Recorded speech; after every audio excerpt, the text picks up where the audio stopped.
আমি ডাক্তার অনিরুদ্ধ দে, consultant homeopath. আজকে আমার ইউটিউব চ্যানেলে ম্যানেজমেন্ট অফ মেনোপজাল সিনড্রোম।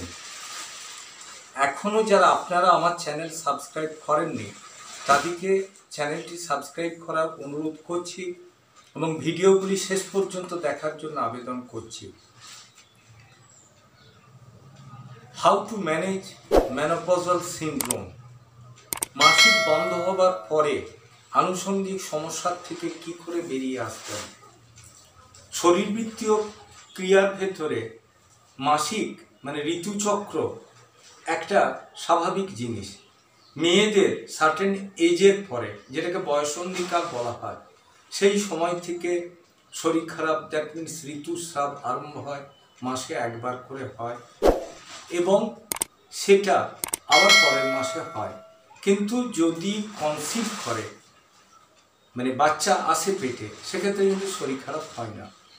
আবার একটা সার্টেন এজের পরে এবার 45 থেকে 50-এর ভেতরে কিন্তু মেনোপজ হয়ে যায়, দ্যাট মিনস শরীর খারাপ বন্ধ হয়ে যায়। এটা কিন্তু হরমোনিক অ্যাক্টিভিটি, ইস্ট্রোজেন প্রোজেস্টেরন লেভেলের ওপর এটা নির্ভর করে। ইস্ট্রোজেন লেভেল বেশি থাকলে তাহলে শরীর খারাপ হয়, প্রোজেস্টেরন লেভেল বেশি থাকলে শরীর খারাপ বন্ধ হয়।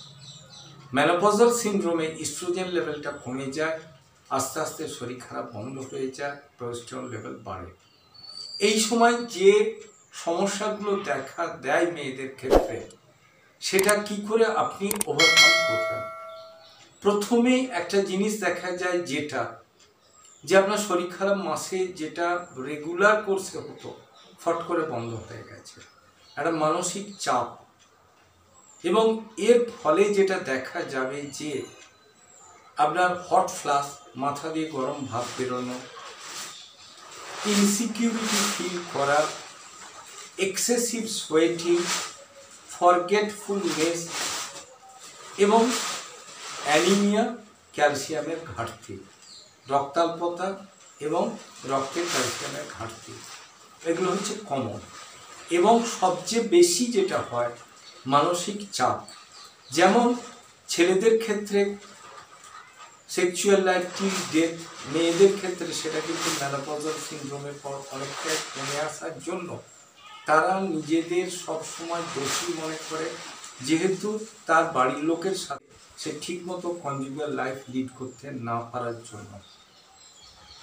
এই সমস্যাগুলো এত প্রকটভাবে দেখা দেয় যে রোগী চিন্তা ভাবনা করে টু মাচ পাজলড হয়ে যায় এবং সে তখন নিজে একা ভাবতে থেকে নানা রকম উপসর্গ সৃষ্টি করে, না ঘুমিয়ে আরও নতুন নতুন রোগ ডেকে আনে। কিন্তু এখনকার দিনে এগুলো কন্ট্রোল করা সম্ভব। আমাদের হোমিওপ্যাথি ওষুধ গ্রাফাইটিস এই রোগের ক্ষেত্রে খুব ভালো কাজ দেয়। এবং যদি দেখা যায় যে ঘুম হচ্ছে না, সেক্ষেত্রে প্যাসিফ্লোরা মাদার দিয়েও কাজ পাওয়া যায়। ক্যালসিয়ামের ঘাটতি ক্যালকেরিয়া ফস বা ক্যালকেরিয়া ফ্লোর বায়োকেমিক দিয়ে ঘাটতি সামাল দেওয়া যায়। সিনকোনা অফসিনালিস মাদার দিয়ে অ্যানিমিয়ার ঘাটতি রোকা যায়। কাজেই আমরা কনক্লুশনে আসতে পারি যে মেনোপজাল সিনড্রোমকে আমরা ম্যানেজ করতে গেলে উইদাউট হরমোন থেরাপি হোমিওপ্যাথির উপর নির্ভর করা খুবই ভালো, কারণ সাইড এফেক্ট নেই বললেই চলে। আমার চ্যানেল যদি আপনাদের ভালো লাগে অবশ্যই লাইক করুন, শেয়ার করুন, কমেন্ট করুন, সাবস্ক্রাইব করুন, হোয়াটসঅ্যাপ দেওয়া লিঙ্কে নিজেদের অ্যাড করুন। ভালো থাকুন, সুস্থ থাকুন।